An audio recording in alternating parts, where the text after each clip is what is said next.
நமது ஸ்ரீதாந்திரிக் அஸ்ட்ராலஜி டிவியை காண வந்துள்ள அத்துணை ஆன்மீக நெஞ்சங்களுக்கும் என் சிறந்தாழ்ந்த வணக்கத்தையும் நன்றிகளையும் தெரிவித்துக் கொள்கிறேன். ஓம் சுவாமியே சரணம் ஐயப்பா.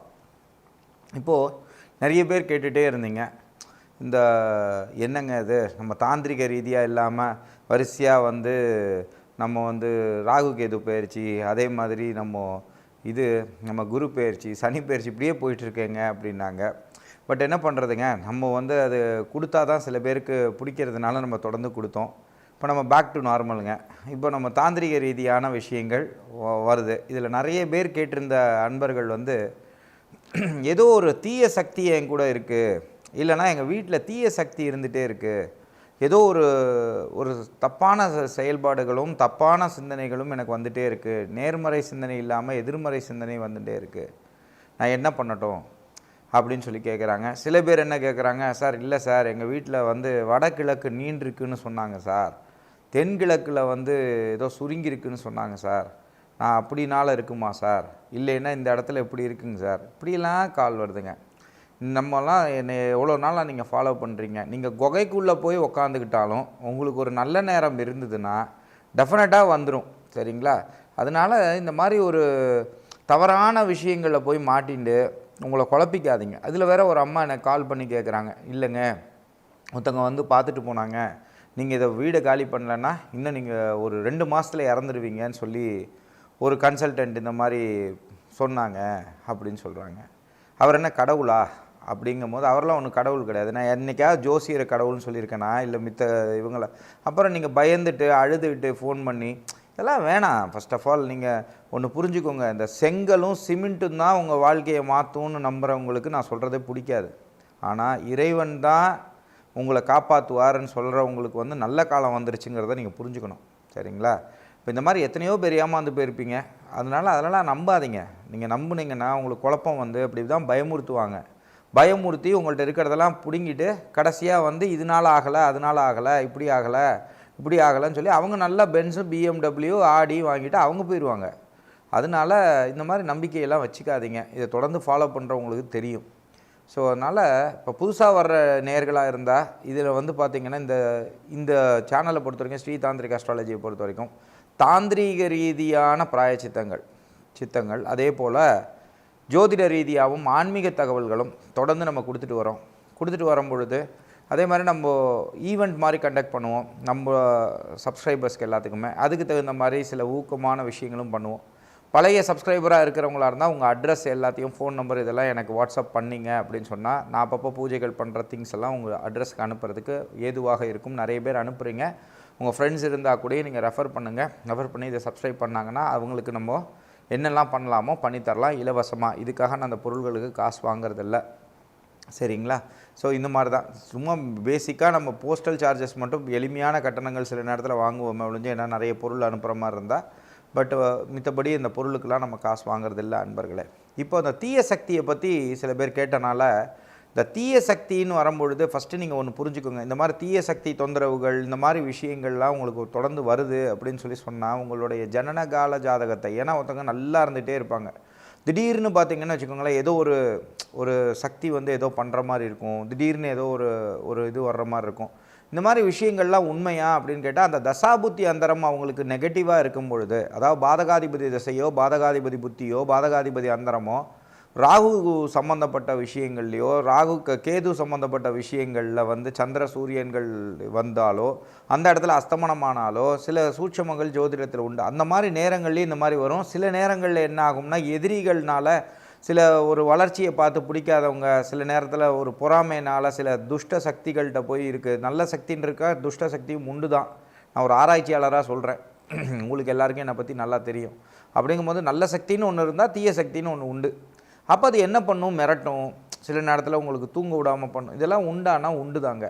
ஸோ அந்த மாதிரி விஷயங்களில் பண்ணும்பொழுது என்னென்ன மாதிரி பண்ணிக்கலாம். முதல்ல உங்கள் ஜனனகால ஜாதகத்தை நல்லா கற்ற ஜோதிடரிடம் தெரிஞ்சுக்கிட்டு, அந்த மாதிரி அதுக்குள்ளே உள்ள கிரக பிரீத்தியவும் பண்ணிவிட்டு, பிரீத்தி என்பது வேறு, சாந்தி என்பது வேறு. பிரீத்தி என்பது சந்தோஷப்படுத்துறது. இந்த மாதிரி விஷயங்களையும் பண்ணிவிட்டு அதுக்கப்புறமா இந்த தாந்திரிக ரீதியான விஷயத்தையும் பண்ணிக்கும் பொழுது உங்கள் உடலில் தீய சக்தி இருந்தாலும் சரி, அது இல்லாமல் உங்கள் வீட்டில் தீய சக்தி இருந்தாலும் சரி, இது போயிடும். இந்த பூஜைக்கு நீங்கள் செய்ய வேண்டியது முதல்ல நீங்கள் செய்ய வேண்டிய விஷயம் என்னன்னு கேட்டிங்கன்னா, விநாயகரோட திருவுருவ படத்தை இது நீங்கள் எப்போ ஆரம்பிக்கணும், அமாவாசை, பௌர்ணமி, தேய்பிராஷ்டமி, வளர்பிராஷ்டமி இதில் நீங்கள் ஆரம்பிக்கலாம். இப்போ இது ஆரம்பிக்கிறது வந்து அமாவாசையில் ஆரம்பிக்கிறது ரொம்ப உச்சிதம். அப்போ அந்த அமாவாசையில் பண்ணும்பொழுது அந்த நாளில் வந்து உங்களுடைய மூதாதையர்கள் இருந்தாங்கன்னா மூதாதையர்களுக்கு வந்து நீங்கள் வணங்கிக்கிட்டு அதுக்கப்புறமா அதுக்குள்ள திதி கொடுக்கறது, ஒரு ஐயரை வீட்டில் கூட்டிகிட்டு வந்து அவங்களுக்கு பண்ண சொல்கிறது, தர்ப்பணம் பண்ண வைக்கிறது, தர்ப்பணம் பண்ண வச்சுட்டு அவங்களுக்கு தானம் கொடுக்கறது. அந்த மாதிரி ஆளுங்க வந்து எப்படின்னு கேட்டிங்கன்னா, அந்த மாதிரி எதுக்காக அவங்க இருக்காங்கன்னா, அவங்களுக்கு நீங்கள் தானம் கொடுக்கும்போது உங்கள் பாவத்தையும் சேர்த்து வாங்கிக்கிறாங்கன்றதை நீங்கள் ஃபஸ்ட்டு புரிஞ்சுக்கணும். அதுக்காக தான் அவங்களுக்கு நீங்கள் தட்சணை கொடுக்கறது. அது வந்து அவங்க பிறவி அப்படி தான், சரிங்களா? அதுக்கு வந்து அதுதான். அதனால் அதுக்கெல்லாம் நீங்கள் கூச்சமே பட வேணாம் தானம் பண்ணுறது. அதுக்கப்புறமா நீங்கள் செய்ய வேண்டியது விநாயகரோட திருவுருவ படத்தை எடுத்து வச்சுக்கிறது. அதுக்கப்புறம் நீங்கள் செய்ய வேண்டியது ஓம் வக்ரதுண்டாய ஹோம் ஸ்வஹா, ஓம் வக்ரதுண்டாய ஹோம் ஸ்வஹா, ஓம் வக்ரதுண்டாய ஹோம் ஸ்வஹான்னு சொல்லிட்டு மனசுக்குள்ளே நினச்சிட்டு அருகம்புல்லை எடுத்துகிட்டு சுவாமிகிட்ட போடுறது. சுவாமிகிட்ட போட்டுட்டு அதுக்கப்புறம் நீங்கள் செஞ்சிக்க வேண்டியது எருக்க வேருன்னு கிடைக்குங்க, சரிங்களா? எருக்கம் வேருன்னு ஒன்று இருக்குங்க, சரிங்களா? அந்த மாதிரி உங்களுக்கு கிடைக்கல அப்படின்னு சொல்லி சொன்னால் நாங்கள் எங்ககிட்டயே காப்பு கட்டின வேர்கள்லாம் கிடைக்கும், சரியா? இந்த மாதிரி விஷயங்களுக்கு கிடைக்கும். அந்த மாதிரி வேர்கள் இருந்தால் நான் கண்டிப்பாக அதுக்குள்ள கட்டணங்கள் நான் வாங்கிப்பேன். ஒருவேளை அந்த மாதிரி வேணும், உங்களுக்கு மந்திரிச்சு வேணும்னு சொன்னால் உங்களால் கட்டணங்கள் கட்ட முடிஞ்சால் எங்கிட்ட வாங்கிக்கலாம். ஆனால் எங்கள்கிட்ட இந்த கடையில் கிடைக்கிற மாதிரிலாம் இருக்காதுங்க. நம்ம முறையாக தான் செய்வோம். நீங்கள் கொடுத்தீங்கன்னா அதுக்கப்புறம் காப்பு கட்டி தான் பண்ணி தருவோம். ஸோ இதை நீங்கள் என்ன பண்ணணும், ஒருவேளை அந்த மாதிரி நீங்கள் எடுத்துட்டீங்க, உங்களுக்கு கிடச்சிருச்சு, எருக்கம் வேர் இதில் வந்து கிடச்சிருச்சு, எருக்கம் வேர்லேயே நூல் மாதிரி கிடச்சிருச்சு அப்படின்னா அதை நீங்கள் என்ன செஞ்சுக்கணும் அப்படின்னா, ஃபஸ்ட்டு அதை எடுத்து வச்சிடணும். இப்போ ஒரு உதாரணத்துக்கு உங்கள் கணவர், மனைவி, குழந்தைகள் இருக்கீங்கன்னு சொல்லி சொன்னால் இந்த 3 இதை நீங்கள் எடுத்து வச்சுக்கணும். இந்த 3 இதை எடுத்து வச்சுட்டு இதோட சேர்த்து 1 4 இது வீட்டுக்கு. இதை நீங்கள் எடுத்து வச்சுட்டு இதை நீங்கள் என்ன செய்யணும், ஒரு 21 முடிச்சுகள் போடணும். 21 முடிச்சு போட்டு போட்டு போட்டு போட்டு போட்டு போட்டு வைக்கணும். இதை போட்டு போட்டு வச்சு இதுக்கப்புறம் எருக்கன் குச்சி கிடைக்கும். இந்த எருக்கன் குச்சியை எடுத்து அதை ஒரு இலுப்பஞ்சட்டியை எடுத்து இலுப்பு சட்டியை எடுத்து அதில் வந்து நீங்கள் செய்ய வேண்டியது வந்து பச்சை கற்பூரத்தை போட்டு அதில் கொஞ்சம் நெய் விட்டு நெய்யை விட்டு நீங்கள் என்ன செஞ்சுக்கணும்னா அதை எரிய விடணும். அது தக தக தக தகன்னு எரியும். தக தகன்னு எரியும் பொழுது அதுக்கு பஸ்பமாயிரும். பஸ்பமானவுன்னா அதில் கொஞ்சம் நெய்யை விட்டு அந்த 21 முடிச்சுகளுக்கும் அதே மாதிரி அந்த இதுக்கும் அதை மையை எடுத்து அப்ளை பண்ணணும். அந்த மையை எடுத்து அப்ளை பண்ணிவிட்டு ஃபஸ்ட்டு நீங்கள் செய்ய வேண்டியது வந்து இதை கொண்டு போய் உங்கள் வீட்டுக்கு வெளியே கட்டிடணும். கட்டிட்டு இப்போ நீங்கள் என்ன செய்யணும், உங்கள் குலதெய்வத்தை கூப்பிடணும். எந்த தெய்வத்தை வணங்கினாலும் உங்கள் குலதெய்வ வழிபாடு இல்லைன்னா அந்த பூஜை சிறப்பாக இருக்காது. அப்போ குலதெய்வத்தை கூப்பிடும் பொழுது ஓம் அகிலாண்ட கோடி பிரம்மாண்ட நாயகாய சரிகா பராக் அப்படின்னு சொல்லிட்டு அதுக்கப்புறமா நீங்கள் நினச்சிக்க வேண்டியது உங்களுக்கு வந்து மகாகாளி தான் குலதெய்வமாக இருந்தால் ஓம் மகாகாளி தேவிகாய சரிகா பராக் அப்படின்னு சொல்லி கூப்பிட்டுட்டு அதுக்கப்புறமா நீங்கள் சொல்ல வேண்டியது ஓம் வய நமசி, ஓம் வய நமசி, ஓம் வய நமசி, ஓம் வய நமசி அப்படின்னு மனசுக்குள்ளேயே சொல்லிக்க வேண்டியது, சரிங்களா? ஓம் வயநமசி, ஓம் வயநமசி அப்படின்னு நீங்கள் சொல்லிகிட்டே வரும்பொழுது இதை நீங்கள் மனசுக்குள்ளேயே சொல்லிக்க வேண்டியது, சரிங்களா? அதே இது சொல்லி முடிச்சுட்டு ஒரு 108 தடவை சொல்லிவிட்டு இப்போ இந்த 21 முடிச்சு போட்டிருக்கிறத அவங்க கையில் வச்சுக்கணும். இப்போ இவங்க இந்த குடும்பத்தில் இருக்கவங்களுக்கு இதில் ஒன்று நல்லா புரிஞ்சுக்கணுங்க. இந்த மாதிரி ஒருத்தருக்கு பாதிச்சிருந்தாலும் அந்த குடும்பமே அதனால் ஸ்தம்பிச்சு போயிடும், சரிங்களா? அதனால் இந்த மாதிரி ஒரு மன ரீதியான அழுத்தங்கள் வந்ததுன்னா குடும்பத்தோடு இருக்கிறவங்களோட சேர்ந்து உட்காந்துக்கணும். இல்லைங்க அவர் ஒருத்தர் ஃபாரினில் இருக்காருங்க, அந்த வீட்டில் கிரகஸ்தம்னா வீட்டில் இருக்கிறவங்க கொஞ்சம் பேர் தான் இருக்காங்க அப்படின்னு சொன்னால் இந்த பொருளை இந்த இதை எடுத்து கொண்டு போய் அவங்க கையில் கொடுத்துட்டு சுவாமிகிட்ட மனசார வேண்டிட்டு இந்த மந்திரங்களை நீங்கள் விடாமல் சொல்லணும். ஓம் வயநமசி, ஓம் வயநமசி, ஓம் வயநமசி இப்படின்னு நீங்கள் சொல்லிவிட்டு 108 தடவை சொல்லிவிட்டு இதை கொண்டு போய் நீங்கள் என்ன செஞ்சுக்கணும் அப்படின்னா உங்களுடைய ஆணாக இருந்தால் வலது கையில் கட்டிக்கணும், பெண்ணாக இருந்தால் இடது கையில் கட்டிக்கணும். இதை நீங்கள் பண்ணிவிட்டு இன்றைக்கி நீங்கள் பண்ணுறதுலேருந்து 16 நாள் தொடர்ந்து இந்த ஜபத்தை பண்ணிகிட்டே வாங்க. இந்த 16 நாளுக்குள்ளேயே சில விஷயங்கள் உங்களை விட்டு விலகிறது தெரியும்.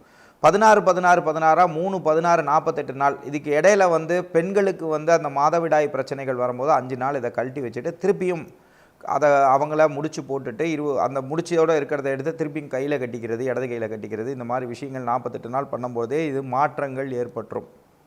இதை நீங்கள் தொடர்ந்து என்ன செய்யணும்னா தீப தூபங்கள் காட்டி உங்கள் வீட்டில் இருக்கிறத பண்ணிகிட்டே வரும்போது இந்த தாந்திரிக பிரயோகங்கள் பண்ணும்பொழுது நல்ல ஒரு மாற்றங்கள் ஏற்படும். இதுக்கப்புறம் நீங்கள் என்ன செஞ்சுக்கணும், உங்கள் ஆற்றுக்கு கூப்பிட்டு தாந்திரிக ரீதியான உங்களுக்கு தெரிஞ்ச யாராவது ஹோமம் பண்ணுறவங்க இருந்தாங்கன்னா, அந்த தாந்திரிக ரீதியான அந்த மலையாள முறைப்படி ஹோமம் பண்ணுறவங்களுக்கு தெரிஞ்சவங்களாக இருந்தால் கூப்பிட்டு பூஜைகள் பண்ணிக்கிறது. அந்த ஹோமங்கள் பண்ணிக்கும் போது உங்கள் ஆற்றுல சுபிட்சங்கள் ஏற்படும். அதை ஒரு 6 மாதத்துக்கு ஒரு தடவை பண்ணிக்கிறதும், கணபதி ஹோமங்கள் உங்கள் வீட்டில் பண்ணிக்கிறதும், இதெல்லாம் ஒரு நல்ல இது கிடைக்கும். அதுக்கப்புறமா நீங்கள் செஞ்சுக்க வேண்டியது எப்பயுமே குலதெய்வ வழிபாடு. இந்த வழிபாடுகள் நீங்கள் செய்ய செய்ய அந்த துஷ்ட சக்தினாலேயோ தீய சக்திகள்னாலேயோ திருஷ்டி தோஷங்கள்னாலேயோ உங்களுக்கு எந்த தொந்தரவும் வராது அன்பர்களே. இந்த மாதிரி தொடர்ந்து ஆன்மீகம் சம்பந்தமாகவும் தாந்திரிகம் சம்பந்தமாகவும் உங்களுக்கு ஏதாவது டவுட்ஸ் இருந்து கீழே கேட்கணும், ஏதாவது ஒரு வேறு மாதிரி வீடியோஸ் நீங்கள் போஸ்ட் பண்ணணும்னு ஆசைப்பட்டீங்கனாலும் கீழே கேட்கலாம் அன்பர்களே. ஒருவேளை இந்த சேனல் உங்களுக்கு பிடிச்சிருந்தனாலும் சப்ஸ்கிரைப் பண்ணலாம். பக்கத்தில் இருக்கிற பெல் ஐக்கானை கிளிக் பண்ணிங்கன்னா உங்களுக்கு ஒரு நல்ல தகவல்கள் அடிக்கடி வந்துகிட்டே இருக்கும் அன்பர்களே. இதே மாதிரி யாராவது பாதிக்கப்பட்டிருந்தாலும் அவங்களுக்கு ஷேர் பண்ணுங்கள். அந்த உதவி அவங்களுக்கும் வரும்பொழுது லோகா சமஸ்தா சுகினோ பவந்தோ அந்த புண்ணியம் உங்களுக்கும் சேரும். ஒருவேளை உங்கள் ஜனனகால ஜாதகத்தை நீங்கள் எங்ககிட்ட பார்த்துக்கணும் அப்படின்னு ஆசைப்பட்டு இதே மாதிரி இந்த தாந்திரிக ரீதியாக நீங்கள் பாதிக்கப்பட்டு இந்த மாதிரி சில விஷயங்கள்னால தீய சக்தினாலேயோ தீய இதனாலே பாதிக்கப்பட்டிருக்கீங்க அப்படின்னு சொன்னால், இந்த மாதிரி மன அழுத்தத்தில் இருக்கீங்கன்னு சொன்னால் நீங்கள் காண்டாக்ட் பண்ணலாம். கீழே உள்ள நம்பருக்கு நீங்கள் எங்களை காண்டாக்ட் பண்ணும்பொழுது அதுக்கு நாங்கள் பெய்டு கன்சல்டேஷன்ஸ் தான் வாங்குகிறோம் ஒவ்வொரு ஜாதகத்துக்கும். ஒருவேளை விருப்பம் இருக்கிறவங்க கீழே இருக்கிற நம்பருக்கு வாங்கி அப்பாயின்மெண்ட் ஃபிக்ஸ் பண்ணிக்கலாம். டைரக்ட் அப்பாயின்மெண்ட்ஸும் எடுத்துக்கலாம், ஃபோன் அப்பாயின்மெண்ட்ஸும் எடுத்துக்கலாம். நாளை மற்றும் ஒரு தாந்திரிக ரீதியான பிரயோகங்களுடன் உங்களை சந்திக்கும் வரை உங்களிடமிருந்து வணக்கம் கூறி விடைபெறுவது உங்கள் விஜய் சேத்து நாராயணன். நன்றி, வணக்கம்.